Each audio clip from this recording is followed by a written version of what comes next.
Good morning, dear students. Hope you are going well. Welcome to the history class. In the previous class, we discussed European trading companies in India. Other European trading companies in India. In the previous class, we learned Portugal was the first European country to establish trade relation with India. Then the Dutch East India Company came to existence in 1602.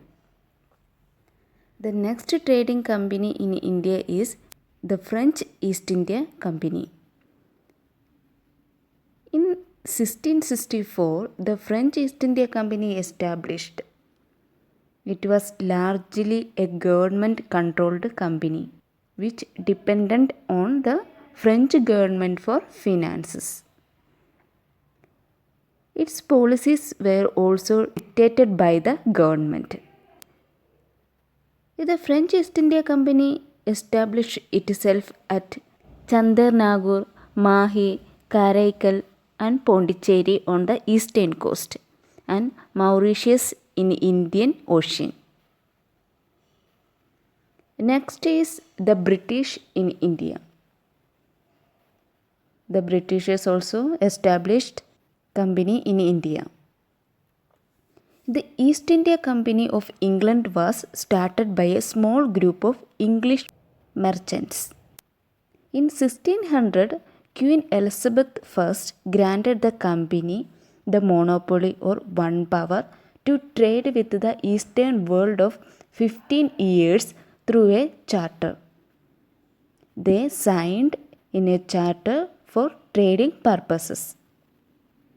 In those days, mercantile trading companies made profit mainly by excluding competition.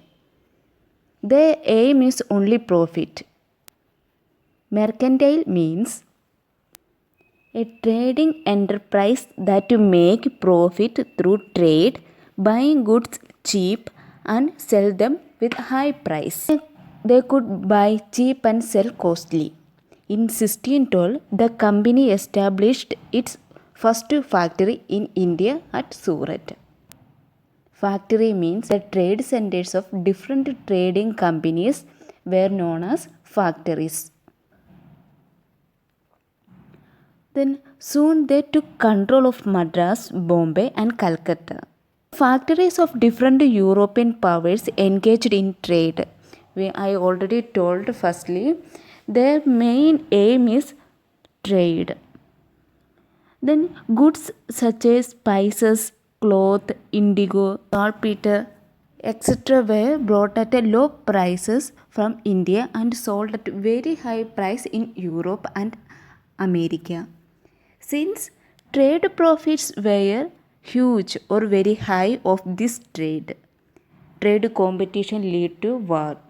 Ultimately, the Portuguese and Dutch were forced out to the Indian trade. The English and French trading companies began to dominate Indian trade and market in India. Then gradually they showed their power, their rule in India. Okay, students. Other topics we will learn in the next classes. Thank you. Have a nice day.